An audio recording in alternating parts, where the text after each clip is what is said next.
Greetings, fellow Gothamites. Tiki here. And Blue Dragon 5.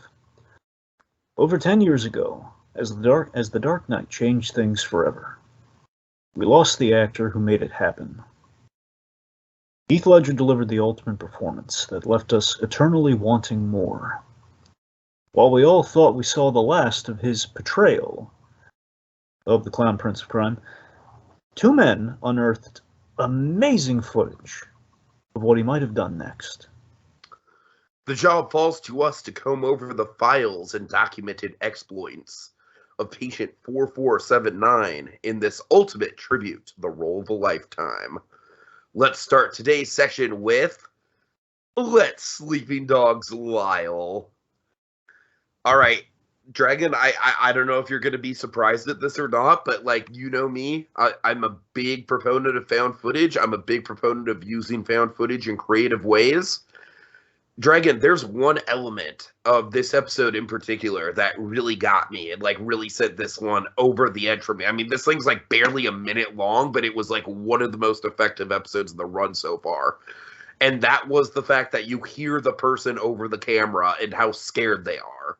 Dragon, that is a great hook, and I'm legitimately kind of surprised that has not been used. Like, I'm sure it's been used somewhere, but, like, from what I remember, from, you know, I seek out found footage movies, and I have not seen a found footage movie where it's from the perspective of, you know, like a killer or someone, you know, like a bad guy who's forcing someone to hold the camera. Like, I love that. That just, like, I was just like, yes, oh my God, this is great. This is so cool. So, you know, suffice to say, Dragon, very short episode, but it really got me. I love the, you know, I love the fact that, like, so far, like, you know, we're over 10 episodes in at this point, and it's like, all right, like, this is definitely, like, just the narration itself, just hearing the guy on the other end of the camera.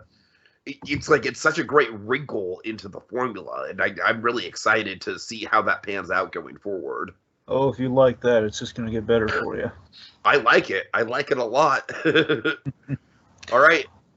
So, a little bit of context here. So, we continue, as you noted, to get experimental with the found footage framing device.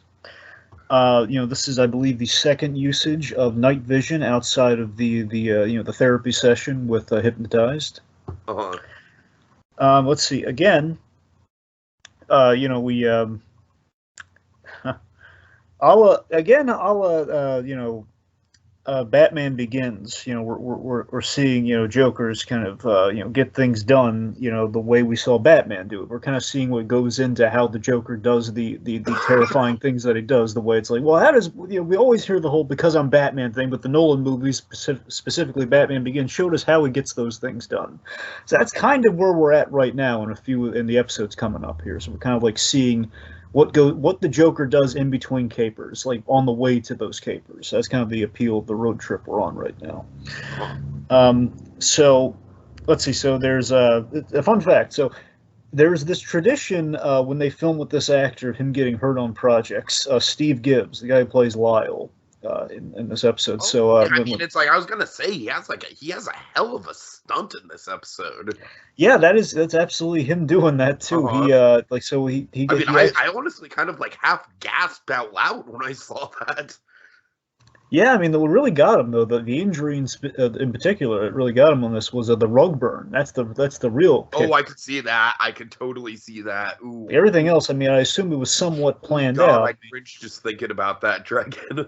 yeah, that rug burn, it ain't pretty. And if you look really carefully at the bottom, you can kind of see, you know, like his knees a little red, if you look really carefully. And let's see, so Joker, obviously, he's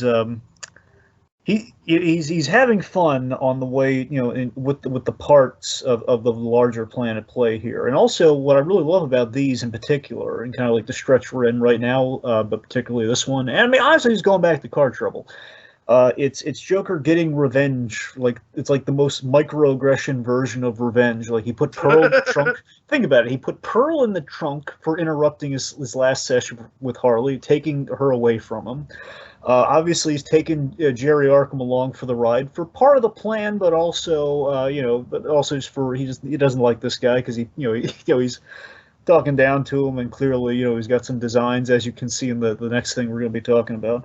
And of course, Lyle, the very famous, very famous. If you and I had a daughter, we call her Lyle because Lyle's a girl's name. He's just so ticked off with Lyle. So he's getting revenge on all these people along the way of carrying out this plan, which I just find so fun. Just kind of an extra layer to the shenanigans going on. It's like, yeah, you never get on the Joker's bad side. You see the Joker, you run the other way and never look back. Uh-huh. Okay. So, folks, what we're going to do is we're going to talk through 11 and 11.5, which is kind of very somewhat seasonal, hence our coverage in the month. 11.5 is honestly like it might even be better. Yeah, we'll get there. So we'll be covering Trick or Treat after Let Sleeping Dogs Lie. So let's start there. So okay, so Let's Sleeping Dogs Lie. So we have a really great kind of a clever title card going on here, where we see the stairwell. We have like duct tape, or like just kind of tape, just like in the shape of the episode title. It's just kind of cool. A little fun fact: if you notice the video evidence that's on the screen at the top, the number on it does signify the order in which you could watch all the video evidence. This one says number 2, but when we got the 911 call, that was like 8 or 9, I think. So yeah. Oh, I like that. Same thing with I believe the GCPD interrogation. So if you look, you can actually track like when that evidence, kind of like when that's coming up really in our story. Cool. Of course, like I love a good non-linear story, Haunting of Hill House. So, all right. Oh yeah. All right, so something to keep an eye out for too, like with these with the numbers on that video evidence. Sure. Okay, so we start off night vision. So, well, I assume the snoring is a sound effect, but it's a really good sound effect. Yeah, it's recorded in post, I'm sure, with the actor. So Lyle, Joker asked to go to Lyle's apartment to pick up supplies, but also get a little good old-fashioned revenge, and again factor in some parts of the plan here with using Lyle to his advantage. He's got plans for Lyle, Tiki. He's really twisted plans for Lyle. Uh-huh. So Dr. Arkham is filming Joker in Lyle's apartment, and the new Batman adventures. We have the pinpoint eyes with the night vision lens, which looks really creepy, doesn't it? Yeah. Kind of like the revamp eyes on the Joker. Like when it worked, you had those pinpoint eyes in darkness. We kind of have it here with night vision. So, his Joker's going up again. We have to be quiet. Lyle's sleeping. So Arkham's asking the Joker, like, please don't kill Lyle. And I love this, Dragon. Like I said, like that, it's such a creative use of found footage to have the person on the other end of the case. Like I'm always like, for found footage movies, it's like I always applaud when they make the person on the other end of a camera like an active participant, like HUD in Cloverfield, for example. He's just as much of a character as anyone else, even though you don't really see him. So I always appreciate that element. I think this is done really well. Yeah, and in the Joker blogs, before we had, I won't say who it is, but again, we had that cameraman who was the leaker of the footage when he was in Arkham. So I feel like it was I feel like this is kind of like I said, it's kind of like peeling back another layer of the storytelling. Yeah, I'll put it to you this way, Tiki. We never don't consider who's behind the camera when we're shooting these. So if someone's holding the camera, it's going to be somebody holding the camera. If it's like, if we're acknowledging, like, there's it's like, we'll never just have it just like, well, we need a cool shot. Like, no, there's a logic behind how we're getting that shot.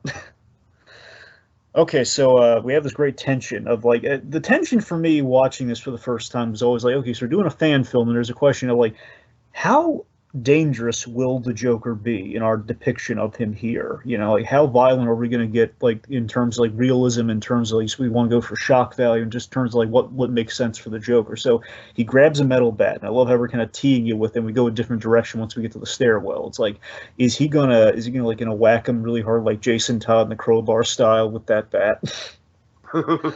He just grabs that metal bat and just like, please don't do that. And again, you have Joker kind of I was playing thinking ball. Negan myself. Yeah, Negan being a better example. Yep. So so I love this. We have like the alternate attempt from the Joker to appease Jerry here, just so he can in quotes say, "Well, I tried it your way." where he puts down the bat, and we almost have like some bachelor party shenanigans going on here, where he hops in the bed with That is Lyle. one of the creepiest moments of the whole series for me so far. Just the violation of privacy. God, just climbs in the bed with me, does like the little gentle tap. Wake up, wake up, Wake up. So of course, rule of three. He gave it a shot. I love this too. I love you can hear. Speaking of the fear that's going on, Arkham is just utterly baffled. What is? He says, "Oh God, what is happening right now?" Mhm. So after that little tap, wake up, and then like says, go to sleep. Just like bam, right in that, right in the head. That's just great.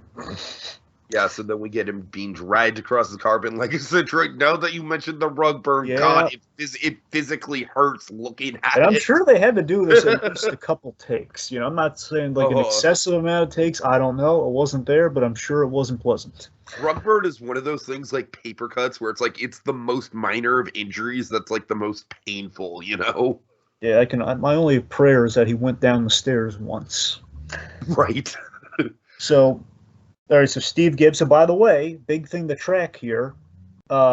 Second time we've seen second time to Arkham in terms of a living person, we've seen someone's face, and again, they're in major amounts of danger when we see them. We see Lyle. We see Lyle's face. He's unconscious. He's got a gaping head wound. Sure. Being tossed down the stairs, and like Arkham's asking, wouldn't it have been easier if you're awake? Was knocking him out really necessary? And this Joker's logic here, like, of course it was necessary. Like, duh. He wouldn't have to feel this. I mean, just drops him down. The duh is great.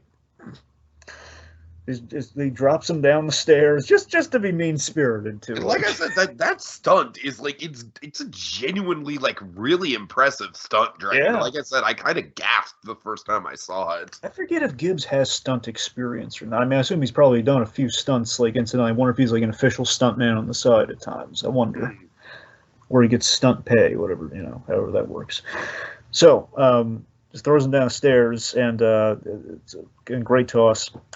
So, Joker then goes on to reveal, besides, do you really think he'd let you undress him while he was awake? And I love the horror of this guy's voice. He's just like, why would that be necessary? As Joker's like cutting him off before he starts to quibble. It's like, get him in the car, get him undressed. We don't want to be late for dinner. So just Arkham again. The terrorist of Arkham's like, this is like the night from hell for Dr. Arkham right now. Like, he's just gonna go home and have dinner with his wife. And gets kidnapped. He's an accessory to battery and additional kidnapping. It's a whole, and just the horrors that await him. I can't even describe to you what's gonna happen. So so it's left on the final note. So he's gonna be naked at dinner. And again, it's Joker's humiliation and revenge on Lyle for manhandling him in the therapy session with Dr. Quinzel. It's like he's gonna manhandle him himself and just make it even worse. And also a little bit of Killing Joke, stripping the authority figure naked to be humiliated. So Sure. Yeah, I got that vibe for sure. I did pick up on that. All right, so that brings us to something you kind of it makes a really effective bridge for episode 12, which is a huge episode. But you don't technically need it, but it's really nice to have. Episode 11.5, Trick or Treat. Trick or treat, trick or treat, trick or treat on Halloween. Yeah. So let me tell you. By the way, I know that nobody's into the Nostalgia Critic anymore, and I'm not really either. I just kind of like watch it when I don't have anything else to watch for, like, what the fuck? Let's see what he has to think. But his Nostalgia Ween intro this year is done to that song. Oh, which really? I really appreciate. Huh. All right. Anyways. All right. So let me tell you about Trick or Treat. So before you tell me how you felt about it, it's this is when they were releasing this, this is kind of the their Halloween tie-in where they were they're kind of building to an event for kind of the finale of the Joker story going on here, and they were they're basically releasing them all in October, where up to this point they had been released monthly. So they basically tried to get them all in October to tie into, like, okay, we're doing a trick or treat episode, but just to cover our bases, we'll have Lyle say it's not even Halloween, so we're kind of covered just in case. But we can kind of play on the fact that, yeah, folks, we're building to a huge event with our finale, so we got that going on. You get the have her cake and eat it too with by going around there. Big thing, we introduced Mrs. Arkham. So Mrs. Arkham is played by Kendra Cashmore. And Tiki, you're going to want to file her away for later. All right. Okay, Kendra Cashmore. Yep. Okay. Let's see. And also, Batman always is kind of linked to Halloween anyway, so it's kind of a cute call out of airing in October. It's like, long Halloween, why not? Okay, let's jump right into it. I mean, sorry, did anything else you want to say on, or did you kind of say it up front? I pretty much said it up front. It's the same basic concept, but I honestly think this is even more effective just because it's literally Jeremiah Arkham's wife and he's behind the camera. It's like it's a very horrifying situation, Dragon. Yep. And again, I hate to be a broken record, but I love the gimmick of the victim of the story being the guy who has to film it. Like, again, I've seen a lot of found footage movies, and I don't think I've ever seen anything quite like that angle. And it is very classic Joker too. Of just Joker always picks, it's like the Charlie Collins from Batman the Animated Series. He always picks the victim and he just zeroes in on him. He just gives him the worst night of his life, which he's doing with Arkham here. All right, so trick or treat. So we have again. This is the brief prelude to a very memorable episode where Joker is preparing Jerry outside the house. He's put him in his prisoner jumpsuit, his Arkham uniform. Doc, you'd make a great patient. Orange is definitely your color. Which is funny. And again, he's just taking down the authority figure of Peg, putting him, and again, basically commenting on Arkham's thing here. It's like, hey, you are as crazy as your residents, at the very least, the way you've been handling your business. So, you think you're above us all. You run that mental asylum, and we're going to show you belong there with us. So it's a little bit of kind of a little message with the outfit. I don't know. Could be reading into it. So, all right. So again, Lyle is holding. Here's the thing you got to remember. So, in speaking about who's holding the camera, so you got to think about it, Tiki. Lyle is naked outside holding the camera. So right. So basically, Joker wants them all to say trick or treat and just make a big kind of thing out of it. So we're all agreed. She opens the door. We're gonna say trick or treat all at the same time, and Lyle's just like. So I absolutely lost it when she does open the door and. I'm sorry, I'm jumping ahead a little bit. Go ahead. Yes, Lyle objects, says it's not even Halloween. Again, there's the catch-all, just in case for the rewatch, just in case people are watching before Halloween. Just calls him a spoil sport. There's a big tease. You'll get a costume soon enough. A little bit of foreshadowing. we do have to put Lyle in something. This is getting weird if he's naked in all the scenes. Right, yeah. All right, so ding dong, and I love I want to talk about the framing here. How great is the framing of this shot? Oh, that's what I was saying, Dragon. I mean, it's I just adore how the Joker's just he's mouthing say it. He's forgot his line. Kid, Don't forget the line. Right.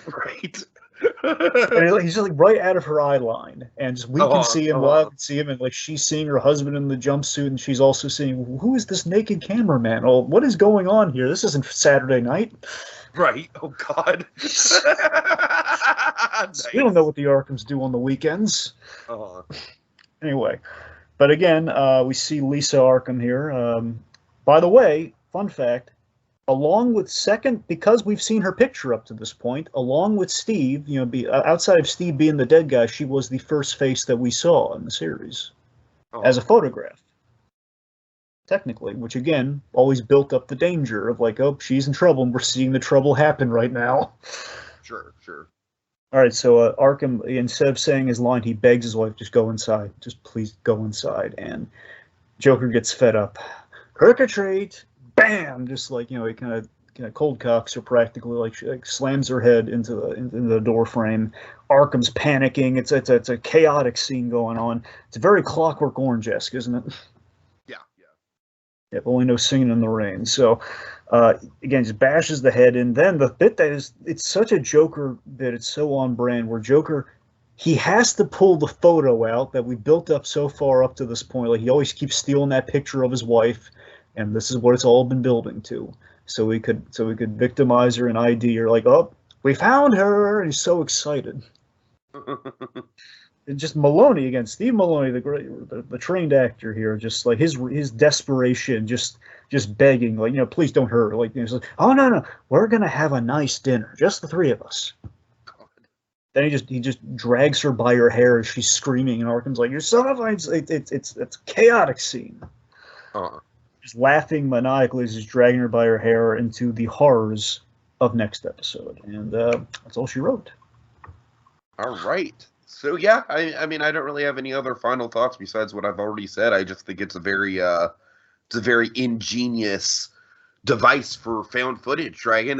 Like that's my favorite thing about this series, just in general, is the fact that, like, we've had time and time again, it continues to kind of surprise me with using found footage in creative ways. So I'm totally on board.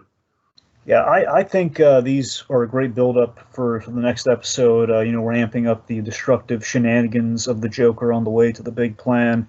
It's just these scary pit stops along the way. Again, progressively, we are paying things off. Again, like the Lyle animosity. The taking the picture of Dr. Arkham's wife, and it's just I love that there's it's like the Telltale Batman game almost, where these little casual encounters from early on are mounting. Like the Joker will remember this, and they're paying off like a slot machine in Vegas. Man, it's been tremendous. It's this building to these calamitous results, which we're just seeing unfold now, where it's only going to get worse in the best of ways. So it's I think the story's been coming together really well up to this point. So that's where I'm at on this, and this is just the prelude stuff. Yeah, for sure. Okay, so yeah, shit, am I supposed to be the one that does the intro? Because I don't have the outro pulled out. It's in the same thing. Yes, the outro. I know. Okay, give me 1 second here. I hope everyone's hungry for next time, because that's what the next episode is. We're having dinner with the Arkhams. Dragon, can I make one prediction for next time? What do you got? I really want the Joker's outfit to consist of a Kiss the Cook apron. We'll see if you get your wish. All right. We'll see. Well, our time's up, and it's time to reseal for further evidence. Until our next session, will we attempt to answer the question, is there a method to the madness? With the next Joker Blogs case study. We found her. Say it. You gotta say it. Trick or treat.